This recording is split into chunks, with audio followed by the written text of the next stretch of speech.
नमस्कार, मैं हूं हर्षित तिवारी। आवाज इंडिया चैनल में आप सभी का स्वागत है। अभी की बड़ी खबर आ रही है पश्चिम बंगाल से, जहां एक मालगाड़ी ने कंचनजंगा एक्सप्रेस ट्रेन को टक्कर मार दी है, जिसके चलते 60 लोग घायल और 15 लोगों के शव बरामद हो चुके हैं। यह घटना बहुत ही ज्यादा महत्वपूर्ण है। तो इसी चर्चा में हमारे साथ जुड़े हैं संवाददाता सचिन दुबे और वरिष्ठ पत्रकार अंजनी मिश्रा जी। तो क्या कहते हैं, ये रेल हादसा जो है दिन ब दिन बढ़ता जा रहा है और आम लोगों की जान जाती जा रही है, तो इसे कैसे रोका जाए, क्या कहना है आपका?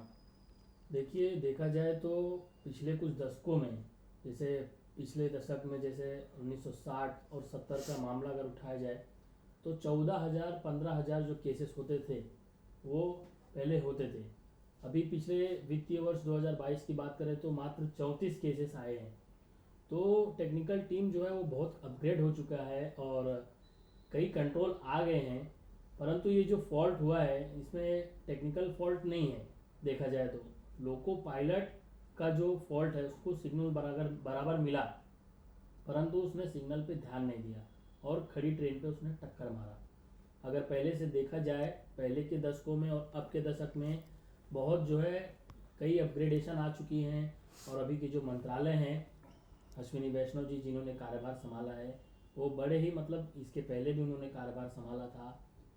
जो भी है टेक्निकल इश्यूज तो इसमें नहीं देखा जा सकता, इसमें लोको पायलट का फॉल्ट जहाँ तक है, क्योंकि सिग्नल अगर बराबर दिया है तो लगी गाड़ी में अगर धक्का लगा है तो ये फॉल्ट जो है जहाँ तक मेरा ख्याल है लोको पायलट का ही हो सकता है। अंजनी मिश्रा जी, आपका इस पूरे जो ट्रेन हादसा हुआ है इस पर क्या कहना है आपका? देखिए, अगर हादसे की बात करें तो ये बहुत चिंताजनक बात है कहीं ना कहीं रेलवे के लिए और जो पैसेंजर्स हैं। अब सबसे बड़ी बात है कि हादसा सुबह 9 बजे हुआ है। अगर ये हादसा कहीं रात को होता तो क्या होता। और इसमें एक राहत की बात यह है कि एक ही ट्रैक पे दोनों गाड़ियां थी, आगे पैसेंजर गाड़ी थी और पीछे माल गाड़ी थी।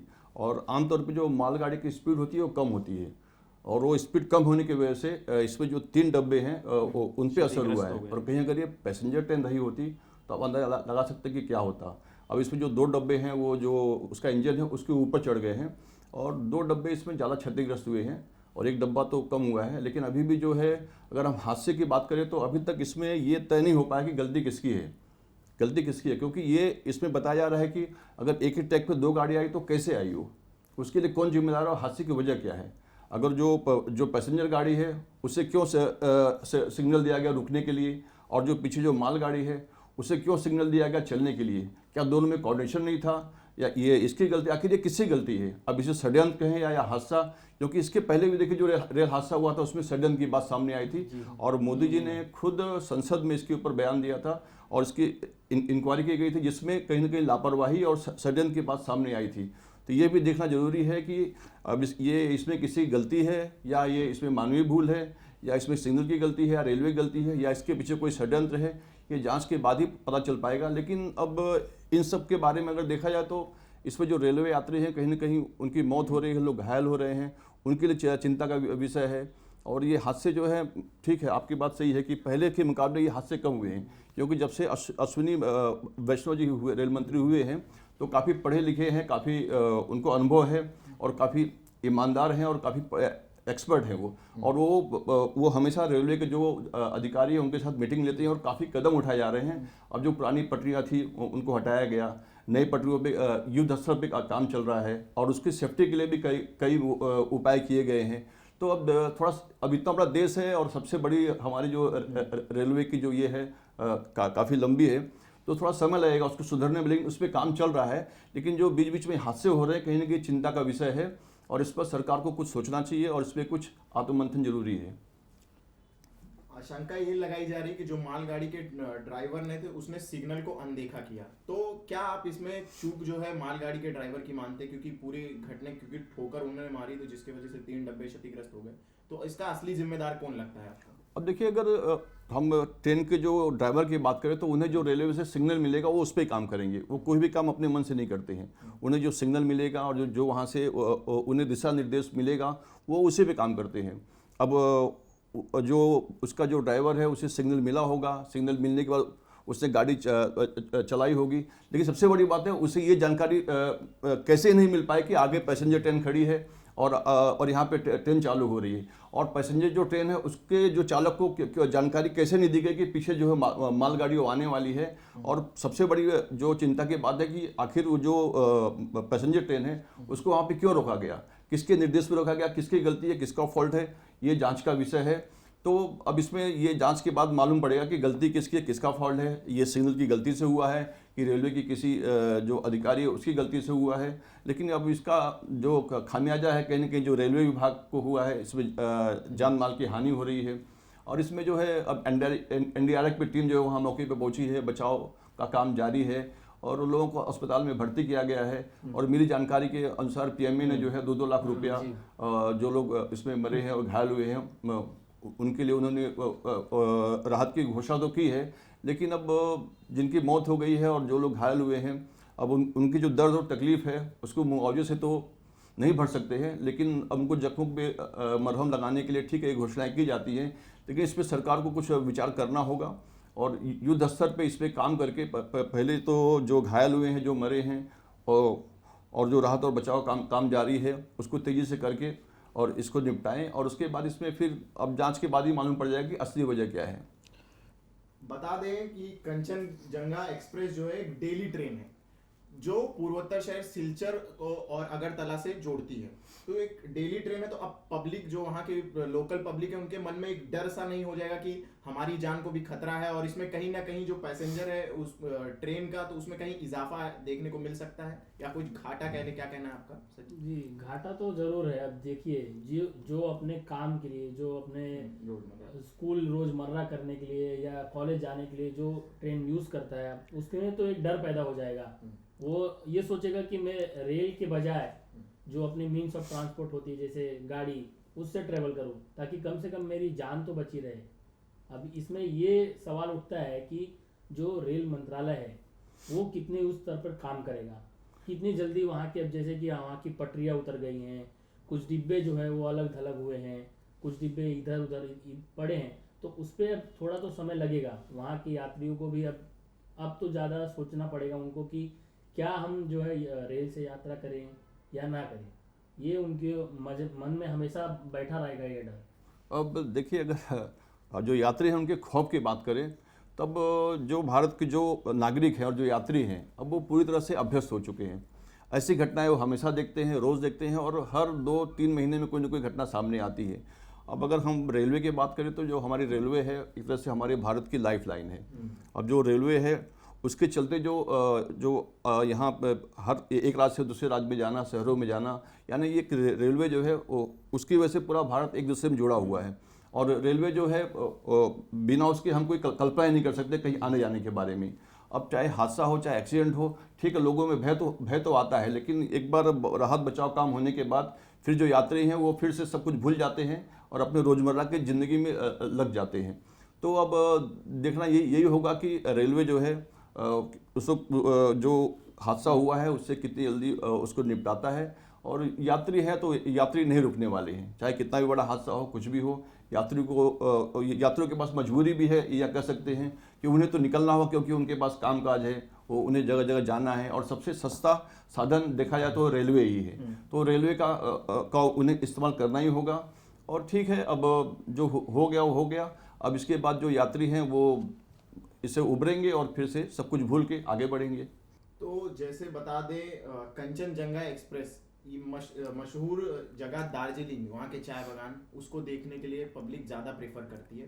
तो आपको नहीं लगता कि ये ट्रेन हादसे के बाद कहीं ना कहीं कलंक जैसा वर्ड इस्तेमाल कर रहा हूँ, लग रहा है कि इस ट्रेन में कि ये ट्रेन से ना जाया जाए, क्योंकि एक डेली ट्रेन है और वही एक सुटेबल ट्रेन है। अगर आपको वहाँ से दार्जिलिंग की ब्यूटी उसको देखने के लिए बहुत सारे टूरिस्ट आते हैं, तो एक संकोचवश नहीं हो जाएगा इस हादसे के बाद? क्योंकि अभी देख रहे हैं ममता बनर्जी ने भी ट्वीट कर बताया है, प्रधानमंत्री नरेंद्र मोदी ने भी ट्वीट करके बताया है, तो पब्लिक जनता अवेयर हो चुकी है।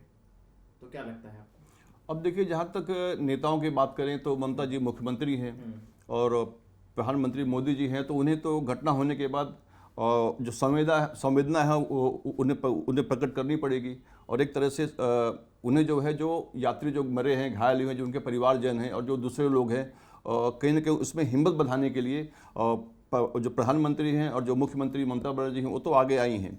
और दूसरी बात है, ये हादसा हुआ है हमारे देश में, तो जैसे दार्जिलिंग है, एक पर्यटक स्थल है, लोग वहाँ पे आते हैं, उसमें जो विदेशी वो भी भरी मात्रा में आते हैं। तो अगर ये हादसा हुआ है तो कहीं ना कहीं जो हमारे जो आम यात्री हैं जो दूसरे राज्यों के आते हैं, तो उसका असर तो थोड़ा कुछ समय के लिए पर्यटन पर होगा। और जो विदेशी यात्री हैं, जो विदेश से लोग वहाँ घूमने आते हैं, कहीं ना कहीं उनमें कुछ समय के लिए भय का माहौल तो होगा। और जो दूसरे राज्यों को जो यात्री आते हैं उनमें भी कहीं ना कहीं भय का माहौल होगा। लेकिन समय के साथ साथ वो जो भय का माहौल है वो खत्म हो जाता है। हाँ, पर्यटन को कुछ समय के लिए, कुछ दिन के लिए तो नुकसान होगा ये जो हादसा हुआ है हादसे के चलते।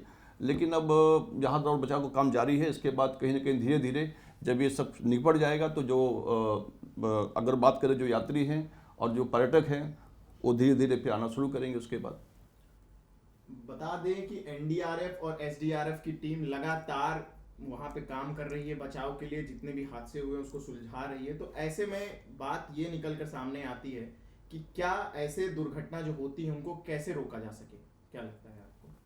अब देखिए, दुर्घटना रोकने की बात करें तो ये तो जब दुर्घटना होती है तो इस पर तमाम बातें होती हैं, लोग एक दूसरे पर आरोप प्रत्यारोप करते हैं। जो राजनीतिक पार्टियां हैं वो पक्ष और विपक्ष एक दूसरे पे काफ़ी लाछन लगाते हैं। लेकिन ये हादसे सबके समय पे हुए हैं। हाँ, जब से मोदी सरकार आई है उन्होंने इस पर काफ़ी ध्यान दिया है, उसकी सेफ्टी को लेकर काफ़ी ध्यान दिया है। और जो विदेशी एक्सपर्ट है उससे उन्होंने काफ़ी ज्ञान लेकर रेलवे पे काफ़ी काम किया और काफ़ी काम जारी है।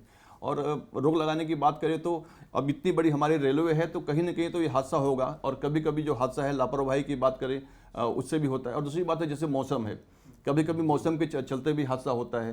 तो ये जो हादसे हैं इसे रोकना नामुमकिन है। हाँ, इस पर हम समय समय पे कुछ न कुछ नई खोज करके नए एक्सपर्ट के जरिए इसको कुछ हद तक रोक सकते हैं। लेकिन इस पर संपूर्ण रूप से लगाम लगाना मुश्किल है। आपका क्या कहना है? जी, मैं क्या, अगर देखा जाए तो अभी विपक्ष जो है वो बोल रही है कि जो मंत्री हैं रेल मंत्रालय है उनको इस्तीफा देना है। परंतु अगर पिछले कुछ डेटा उठा के देखा जाए तो कांग्रेस सरकार में ज़्यादातर देखा जाएगा तो ज़्यादातर एक्सीडेंट जो है वो कांग्रेस सरकार में हुए हैं। जब से बीजेपी का कार्यकाल शुरू हुआ 2014 से लेकर अभी तक जितने भी ये केसेस हैं बहुत कम हो गए हैं अगर पिछले केसेस उठा के देखा जाए।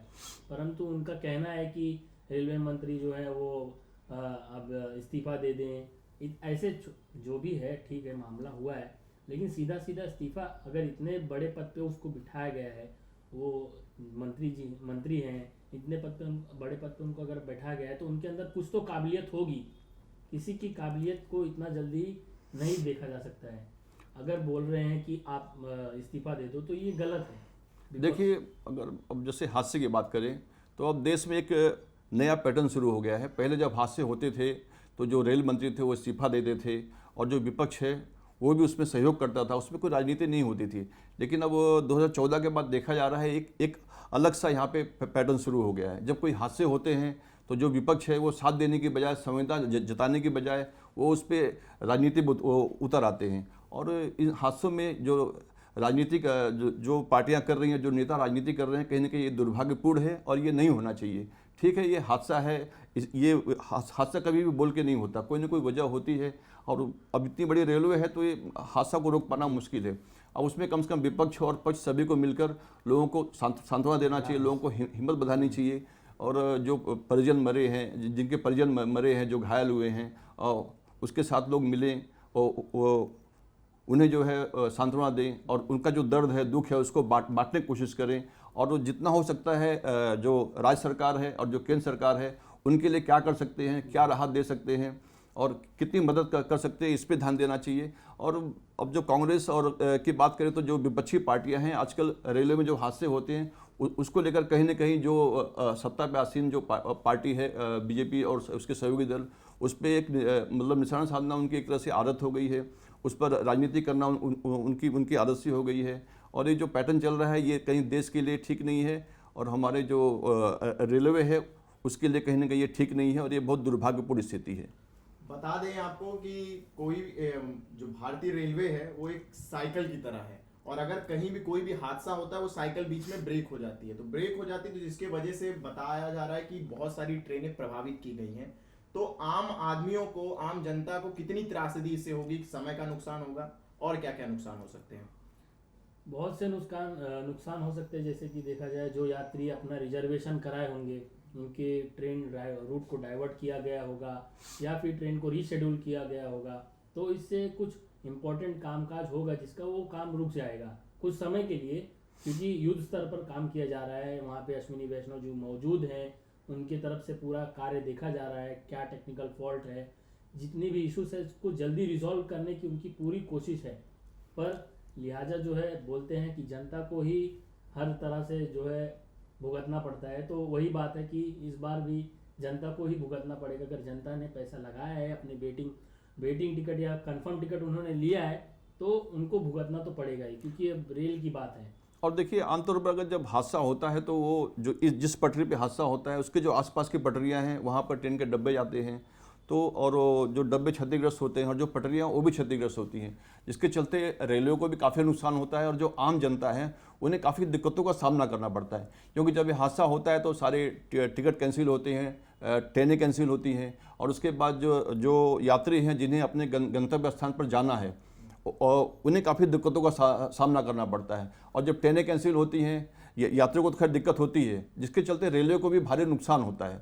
और अब इस स्थिति से निपटने के लिए अब जो रेलवे से यही गुजारिश है कि जल्द से जल्द वो ये जो पटरी का काम है वो उसको व्यवस्थित करे और जो यातायात है उसको शुरू करे, और जो यात्रियों को होने वाली जो असुविधा है उसको ध्यान में रखते हुए कहीं न कहीं रेलवे इस पर ध्यान दे। तो जो संख्या बताई जा रही है अभी भीषण हादसा हुआ उसमें बताया जा रहा है कि 60 लोग घायल हो गए हैं और 15 लोगों की मौत हो चुकी है। तो 3 डब्बे थे और डेली ट्रेन है, तो जाहिर सी बात है कि एक जो अगर देखा जाए एनालिटिक्स तो ज्यादा निकल कर आता है, तो उस पर आपका क्या कहना है? देखिए अब जब हादसा हुआ है तो उसमें जो एक ही पटरी में दोनों ट्रेनें थी। अब जो सामने का जो ट्रेन था वो पैसेंजर ट्रेन थी, और जिस ट्रेन ने पीछे से टक्कर मारी है वो मालगाड़ी थी। अगर कहीं वो भी ट्रेन पैसेंजर ट्रेन होती और सामने की ट्रेन तो पैसेंजर ट्रेन थी, और उसकी स्पीड अगर पैसेंजर ट्रेन होती और उसकी स्पीड अगर ज़्यादा होती तो ये हादसा कहीं और बड़ा हो सकता था। तो कहीं ना कहीं अब एक राहत की बात है कि पीछे का जो ट्रेन है वो मालगाड़ी था, उसकी स्पीड कम थी, और जिसके चलते 3 डब्बों पर ही असर हुआ है। और 3 डब्बे के जो यात्री हैं, जो दो डब्बे के यात्री हैं जो उसमें सवार थे, उन पे इसका ज़्यादा असर हुआ है। तो कहीं ना कहीं देखा जाए तो ये एक तरह से माल डब्बा होने की वजह से थोड़ा हादसे की जो कह सकते कि जो इसमें जो मरने की संख्या थी उसमें कमी आई है, और अगर ये माल डब्बा नहीं होता तो फिर हादसा तो बहुत भीषण होता। आपका क्या कहना है सचिन? जी ज़रूर, अगर देखा जाए तो ज़्यादा स्पीड में होती, जैसे पिछली बार हादसा हुआ था आपने तो देखा ही था, पूरे भारत को झकझोर में ला दिया था पिछली बार जो हादसा हुआ था, क्योंकि दोनों पैसेंजर ट्रेनें थी और दोनों रफ्तार में थी और कोलाइड हो गई थी एक दूसरे को, तो उसमें करीब 100 लोग के आसपास लोग की मौत हुई थी। तो उस हिसाब से देखा जाए तो ये सुकून भरी खबर है अगर देखा जाए तो, जैसे उतना जो हादसा ज़्यादा होने वाला था उतना हादसा नहीं हो पाया। तो इसी बीच हमारे साथ जुड़ रहे हैं टेक्निकल एक्सपर्ट शशिकांत परिकर जी, जो बताएंगे कि सिग्नल के वजह से जो चूक हुई है वो बताएंगे कि क्या गलती रही। तो जुड़ रहे हैं हमारे साथ Shashikant Parikar ji. Sir, I am very sorry to tell you one thing. इसके लिए मैं I am member of Mumbai railway passenger association. Hello hello. Sir, मैं मुंबई रेलवे पैसेंजर एसोसिएशन से आपसे बात कर रहा हूँ। हाँ सर, बोलिए। तो इनफैक्ट आपने जो मुझे सवाल किया कि ये हादसे के बारे में बंगाल का, तो उसके लिए मैं आपको क्या कहना चाहता हूँ, this is a completely miss management. अच्छा सर, तो फिर हेलो। हाँ जी सर। तो स्टार्टिंग में ही बोलना चालू कर दीजिए ना, हिंदी में आप बोलना चालू कर दीजिए। अच्छा सर, ये ऐसा है कि ये मिस मैनेजमेंट का ये प्रॉब्लम है, क्योंकि एक ही ट्रैक पे गाड़ी आना it is not a joke, क्योंकि इसके लिए ऑलरेडी पहले से गाड़ियों को चिप्स बिठाया रहता है। अगर सामने से एक बार और इससे पहले और एक बार ऐसा हादसा हुआ था, उसके बाद में गवर्नमेंट ने इसके ऊपर, जब सामने एक ट्रैक पे जब गाड़ी आती है उसको ऑटोमेटिक स्टॉप का चिप्स रहता है, स्टॉप ट्रेन का, वो चिप्स बिठाते रहते हैं। अभी इसके अंदर एग्जैक्टली क्या प्रॉब्लम हुआ अभी तक हमको भी मालूम नहीं है, क्यों एक्चुअली ये बहुत मिस मैनेजमेंट, इतना मैं आपको बोल सकता हूँ।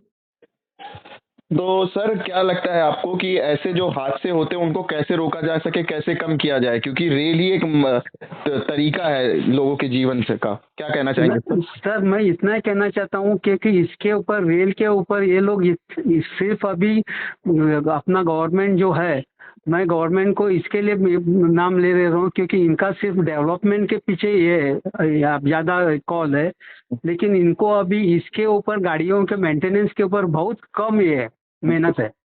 इसके ऊपर मेंटेनेंस बहुत कम हो रहा है। सबसे बड़ी बात ये है, ये इधर ही नहीं हो रहा है, ये एक्चुअली बहुत जगह ये एक्चुअली नॉर्मल हो रहा है।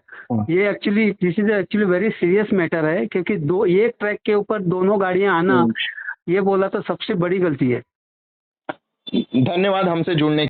पश्चिम बंगाल के हादसे के बाद सरकार ने हेल्पलाइन, जगह जगह के हेल्पलाइन नंबर जारी किए हैं, तो इससे कितनी राहत मिलेगी पैसेंजर को? जो ऐसे हादसा होता है उस समय संपर्क करने से तुरंत वहां पे मौजूद हो जाएंगे, तो इससे कितनी राहत मिलेगी? देखिए, अगर हेल्पलाइन की बात करें तो हेल्पलाइन जारी करने के बाद अब जैसे ही हादसा होता है तो जो हादसे में जो यात्री हैं, उनके जो परिजन हैं, यार हैं, दोस्त हैं और उनके जो सगे संबंधी हैं, कहीं ना कहीं वो चिंतित हो जाते हैं। उनके अंदर एक तनाव का माहौल व्याप्त हो जाता है। वो डर के साए में जीते हैं कि मतलब जो मेरे परिवार के लोग हैं उस ट्रेन में गए हैं, उनका क्या हुआ होगा, और इसको जानने की उनमें उत्सुकता होती है। और जिसको लेकर वो हेल्पलाइन के जरिए जो वहाँ पे इंक्वायरी करते हैं कि उनके परिजन भी उस ट्रेन में थे, फला फला डब्बे में थे, जरा चेक कीजिए उनके साथ क्या हुआ, वो मतलब कहीं कुछ हादसे की भेंट तो नहीं चढ़े हैं या ठीक ठाक है। तो कहीं ना कहीं हेल्पलाइन से उनको जानकारी मिलती है और थोड़ी सांत्वना मिलती है, थोड़ी राहत मिलती है। तो ये जो हेल्पलाइन है, इसे जारी करने के बाद अब जितने भी लोग हैं सभी उनको, जितने भी जो इस हादसे के बाद दुखी हुए हैं, परेशान हैं और यहाँ वहाँ घूम रहे हैं मजबूरी में, तो उन्हें इससे जानकारी मिलेगी कि इस समय क्या स्थिति है उसकी। आपका क्या कहना है? हेल्पलाइन आने के बाद कितनी राहत मिलेगी? बहुत राहत मिलेगी। जैसे कि आप देख सकते हैं, अगर हेल्पलाइन नंबर मिल जाए तो डायरेक्ट अधिकारी से बात भी किया जा सकता है, पूछा जा सकता है कि क्या हेल्प मिल रहा है, क्या क्यों हुआ, या कुछ भी प्रॉब्लम है। जैसे कि अभी ट्रेन डाइवर्जन की बात हो गई या फिर ट्रेन रीशेड्यूल की बात हो गई, तो उसमें ग्राहक जो भी है, जो पैसेंजर्स हैं, उनको डायरेक्ट पता चलेगा कि क्या अपडेट्स आ रहे हैं, क्या नए नए अपडेट्स मिल रहे हैं। जैसे कि बहुत कुछ, जैसे क्या राहत कार्य चालू है, फिर उसके बाद कब तक काम पूरा हो पाएगा या नहीं हो पाएगा। जितने भी सवाल हैं, एक आम पैसेंजर पे, आम नागरिक के पास बहुत से सवाल होते हैं, तो ये सवाल जो है ये डायरेक्ट अधिकारियों तक जाएगा। क्योंकि क्या होता है कि जब हादसा होता है तो एक तरह से पूरा अफरा तफरी का माहौल हो जाता है। अब हादसे के बाद क्या होता है, अब हादसा ऐसी जगह होता है जहाँ से सड़क कितनी दूर है, अस्पताल कितनी दूर है, स्टेशन कितनी दूर है, ये सब भी देखा जाता है। और वहाँ पर घटनास्थल तक पहुँचने के लिए भी काफ़ी दिक्कतों का सामना करना पड़ता है वहाँ पे। अब क्योंकि जो पटरियाँ हैं वो क्षतिग्रस्त हो जाती हैं। अब अगर वहाँ आसपास सड़क नहीं है तो जो गाड़ियाँ हैं, जो राहत सामग्री, जो एम्बुलेंस है और जो डॉक्टर हैं और जो बचाव कर्मी हैं, राहत कर्मी हैं, उनको वहाँ पहुँचने में काफ़ी दिक्कत होती है। और कभी कभी वहाँ पे खाई होती है, जंगल होते हैं और खेत होते हैं, रास्ता नहीं होता है। तो इन सब कठिनाइयों को देखते हुए वहाँ पे काफ़ी दिक्कतों का सामना करना पड़ता है। और उसके बाद जब लोग वहाँ पहुँचते हैं तो वहाँ पे जो राहत बचाव का काम है उसको करते हैं। लेकिन अब सबसे बड़ी दिक्कत ये सब जो हादसे हुए हैं, हम आप जो बात कर रहे हैं, ठीक है, रेलवे में इसमें राजनीति हो रही है, कितने मरे, लोग परेशान हैं, क्या हुआ क्या नहीं हुआ। लेकिन अब इस हादसे की जो असली वजह है, जो उसके एक्सपर्ट है, जो जानकार हैं, जो टेक्निकल टीम है, वही बता सकती है कि हादसे बार बार क्यों होते हैं, इसकी क्या वजह है और इससे कैसे निपट सकते हैं। जो एक्सपर्ट है वही इस पर अगर बात करेंगे तो सही क्या है, गलत क्या है, वही इस पर ठीक ढंग से बता सकते हैं।